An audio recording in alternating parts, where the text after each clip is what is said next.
This is the second presentation in chest imaging prepared by Sharaf and revised by Prof. Yusriya. We are dealing with, again, radiological anatomy of the chest, and we are still continuing studying the chest PA film. We consider the film is a patient standing in front of us, and we inspected his soft tissues, for example mastectomy, and we palpated his bones for fractures and congenital anomalies, and then now we are percussing the lungs or examining the lungs for main 4 items: the volume, translucency, the outline, and the vasculature. About the translucency, we should compare space by space, region by region. For example, infraclavicular region on the right with the infraclavicular region on the left, supraclavicular region on the right with supraclavicular region on the left, parahilar on the right with the other one on the left, paracardiac on the right with the paracardiac on the left, and the peripheral, midzolan, and basal regions on either side. Or we can compare zone by zone.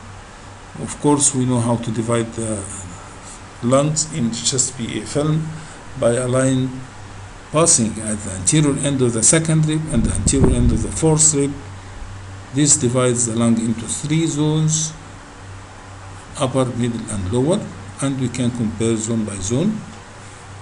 Or we can specify a lobe or segment, and in this respect you should know that the middle lobe on the right side is resting on the transverse fissure. That's why its margin is sharp, well-defined transverse line, and that the upper lobe is reaching into the apex, and is that the lower lobe is definitely reaching to the costophrenic angle. And in this respect also you should know the silhouette sign, whether the heart shadow is clear or not, because if it is not clear, that means the lesion is adjacent to the heart. If it is clear, that means that the lesion is behind the heart, of course, because the heart is anterior. Now translucency is more at the superior regions, and it is more at the retrosternal and retrocardiac regions. The following is the volume, and we should remember that the posterior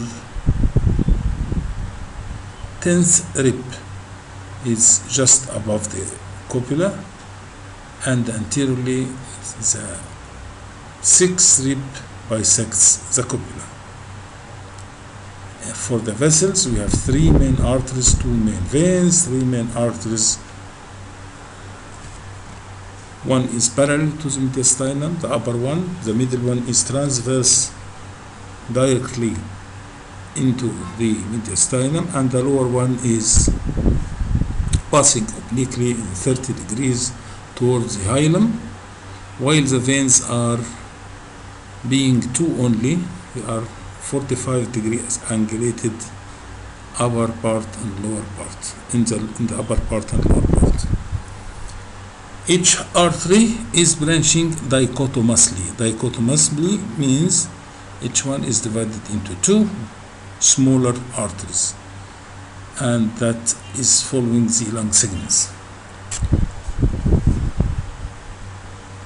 And we should know that the caliber of the artery near to the hilum is equal to that of the bronchus.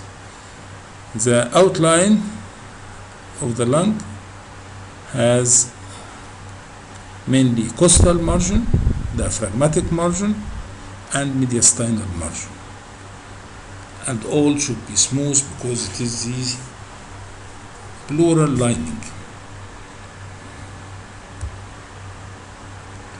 Now this is the zonal anatomy: anterior end of the second with the anterior end of the fourth ribs, dividing the lung into upper, middle, and lower, and you further can divide the upper zone into supraclavicular and infraclavicular. Again, the yellow parts are called the parahilar, and the red parts are called the peripheral or the basal regions.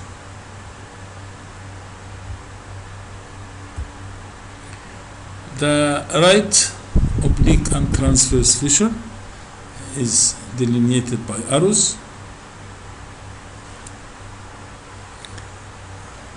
The right middle lobe,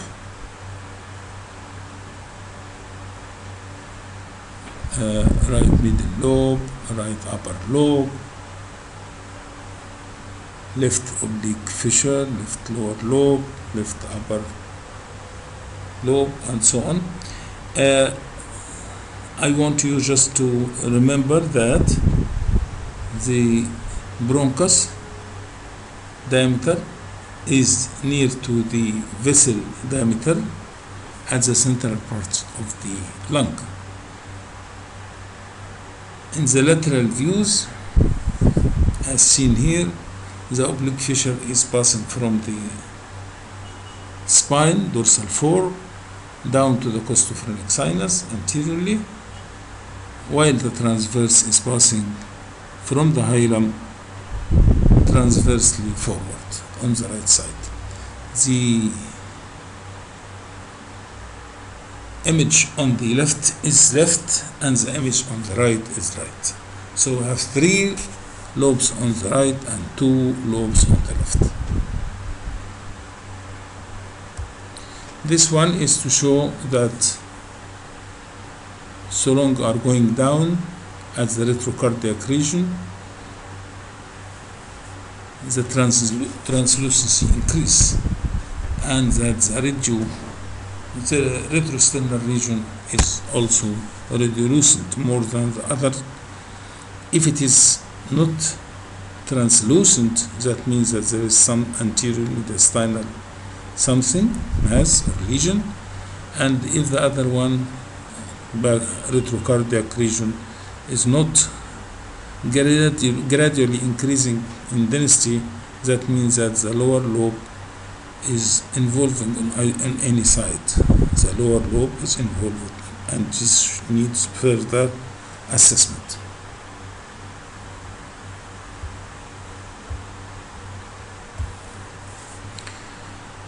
Now these are the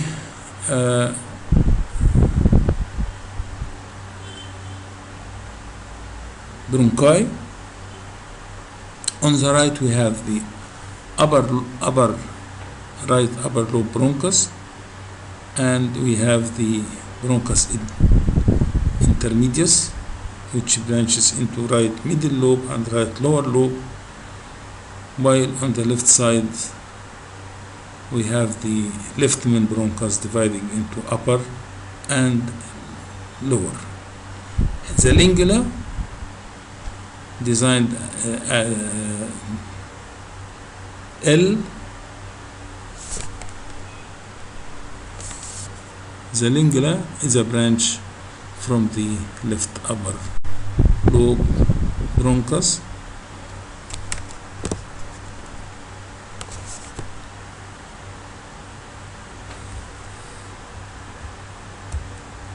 Now this is a bronchogram. Formerly we were using this method to show the caliber and diameters of the bronchi and its branches, whether there is dilated parts along the course or not. Simply we were anesthetizing the mouse by a lozenge, and then we put some spray to anesthetize the region of the uvula, and then we pass a catheter through the nose into the trachea, and while passing it into, we are spraying some anesthetic till we reach inside the right main bronchus, because it is the one shorter and in line with the trachea. And we start by injecting Hytrast. That is the name of the contrast used beforehand to visualize the bronchi, named Hytrast.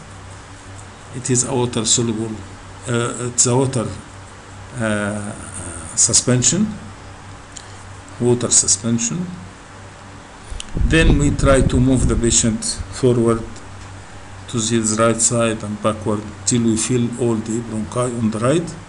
We take AP and lateral, and then we start to manipulate to get the catheter into the left bronchus, trying to visualize whatever we can do, and then do obliques, AP and obliques for the left side. Of course, we can visualize the arborization we just described it now: upper lobe bronchus, intermediate bronchus on the bronchus intermedius on the right side with two branches, middle and lower lobes, and on the left upper and lower lobe bronchi, and the upper is giving rise to the lingula. If you look on the right side, it's easy to find that there is a bronchus going up, and this forms apical, but imagine that this apical is in the middle of an anterior one anteriorly and a posterior one posteriorly. Then we have the middle lobe bronchus, which is giving rise to a one medial towards the heart and a one lateral towards the fissure, transverse fissure, limited by the transverse fissure. And then the lower lobe bronchi on the right side, in which you can find a lateral one reaching to the costophrenic angle, an anterior one reaching to the anterior recess, a posterior one reaching to the posterior recess, and a medial one delineating the heart. But don't forget that this lower lobe is giving rise to an apical segment, which is superimposed upon the middle lobe, but it is seen posteriorly. On the left side, there is some changes. For example, an apical and posterior lobe bronchi coalesce together and form the apico-posterior segment, and then there is an anterior segment for the upper lobe. There is no middle lobe, and it is replaced by lingula. Lingula is a part of the upper lobe, and then the lower lobe, and there is no medial basal segment, as there is heart there, and thus we get the lateral basal segment, the anterior basal segment, the posterior basal segment, and don't forget that there is an apical segment again for the left lower lobe superimposed on the region of the lingula.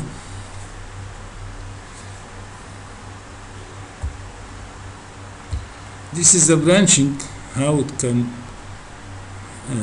be seen. We have 24 generations, and trachea is one, bronchi according. There is no alveoli in this system, and there is no alveoli in the bronchioles, and there is no alveoli in the branch bronchioles, up to number 19, where we start 17, when we start to see some alveoli coming out, and the alveolus is a sac lined with one layer of epithelium. So alveoli are seen from generation 17 up to generation 24. The air volume of the part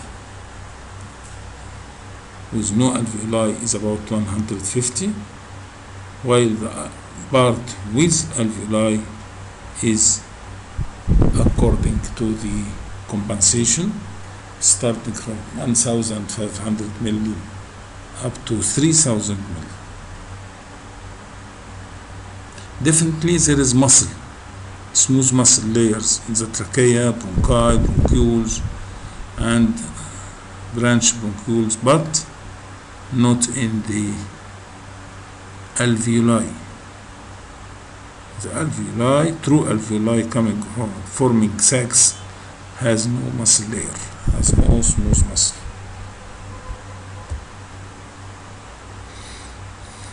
This is what we call virtual endoscopy. Virtual endoscopy is done by CT,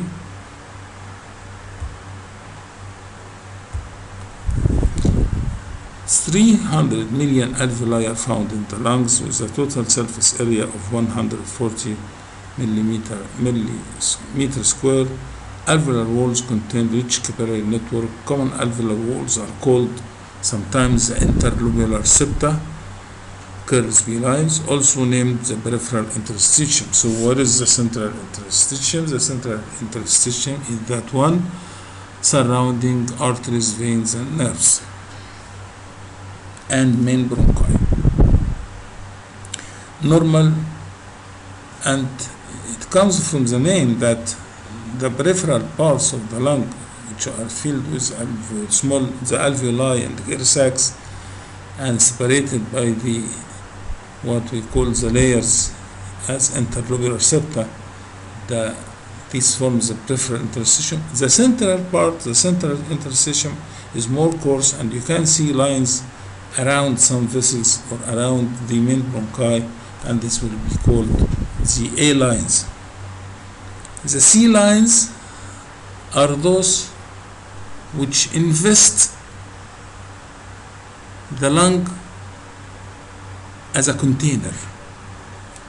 These are the C lines, and we hardly can see it. The normal attenuation on inspiratory CT ranges from approximately minus 800 to minus 850 units. Atelectatic lung enhances intensely with intravenous contrast on CT. Why? Because it is rich of capillaries. Rich capillary network.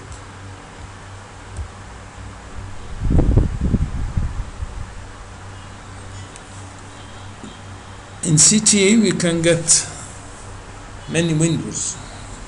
Amongst these is the mediastinal window, in which we can study the mediastinum, but we can hardly see any vessels, and the lung window, which can be enforced or enhanced or better to be done by the technique of maximum intensity projection, MIP.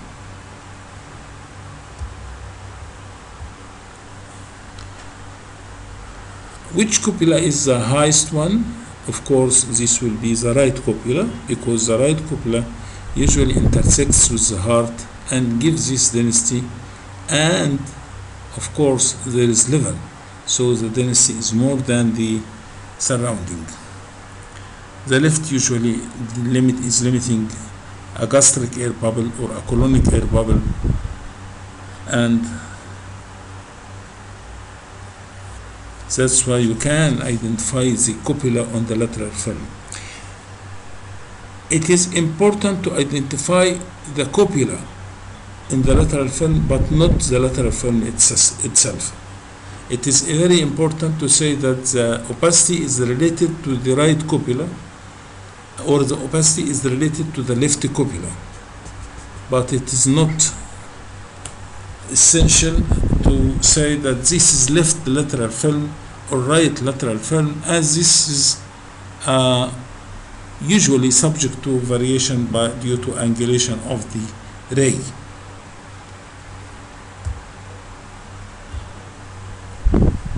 We have hidden areas. Hidden areas are four: apical zones, hilar zones, retrocardiac zone, zone below the dome of the diaphragm. These are the hidden areas.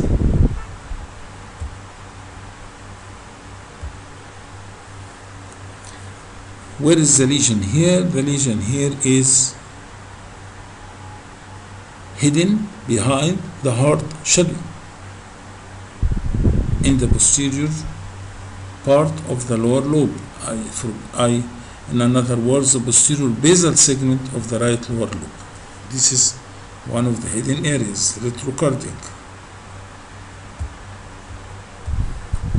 Where is the hidden area here? It is just seen below the copula of the diaphragm on the right side. Of course, it is not below the diaphragm, it is superimposed below the copula, as it is seen posteriorly in the lateral film. And here you can identify that the copula on the left side is delineating a very big gas bubble which can be seen in the lateral film, and the copula behind, extending behind, is pointed by the red arrow, is the right diaphragm, right cupola of the diaphragm. So it is easy to identify. If you look for the gas bubble, the splenic air bubble, the density which is made by the, on the right side, which is made by the liver and the heart. Now, one of the hidden areas that the opacity can be superimposed on the below the copula, and it is only seen in CT posteriorly, in the posterior aspect of the right basal posterior segment, and this is proved to be carcinoma. Thank you.